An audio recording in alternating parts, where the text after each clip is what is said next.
tatlong bangkay na merong mga tama ng bala sa ulo na tagpuan sa Dasmariñas, Cavite kahapon. Kabilang sa mga ito ang bangkay ni Alfred Mendiola. Si Mendiola ay ang star witness sa kasong murder kontra sa magkapatid na Raymond at Roger Dominguez. May news to go si Salima Refran. Nakapiring ang mga mata, nakagapos sa mga kamay, at may balot ng packing tape sa bibig. Ganito natagpuan ng mga polis ang tatlong bangkay na ito sa isang bakanteng lote sa barangay Salawag sa Dasmariñas, Cavite, Linggo ng umaga. Lahat may mga tama ng bala sa ulo. Nakarecover din ng ilang baso ng kaliber 45 sa lugar. Indikasyon na doon din pinatay ang mga biktima. Ang isa, agad nakilalang si Mark Angelo Miranda dahil na rin sa voter's ID at SIM card na nakita nakasuksok sa kanyang brief. Ang nakatatang na lalaki, kinilala ng kanyang mga kaanak bilang si Heriberto Humacchio. Gabi na nang makilalang huling biktima, pero imbis na mga kaanak, mga operatiba ng CIDG ang kumilala sa kanya. Basit po doon sa pag-verify natin sa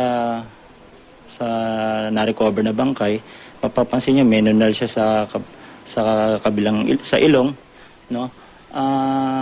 Sa akin pong pananaw, ito po si Alfred Mendiola. Si Mendiola ang star witness laban sa magkapatid na Raymond at Roger Dominguez. Ayon sa pamilya Humacchio na tumanggi ng humarap sa kamera, Mayo 2 nang arkelahin daw ang kanilang Toyota Grandia para raw pumunta sa ilang probinsya sa norte. Ang nanay naman daw ni Miranda, nasabihan daw ng anak na rarakit siya bilang driver para panghanda sa birthday ng anak. Hindi magkakakilala ang dalawang biktima.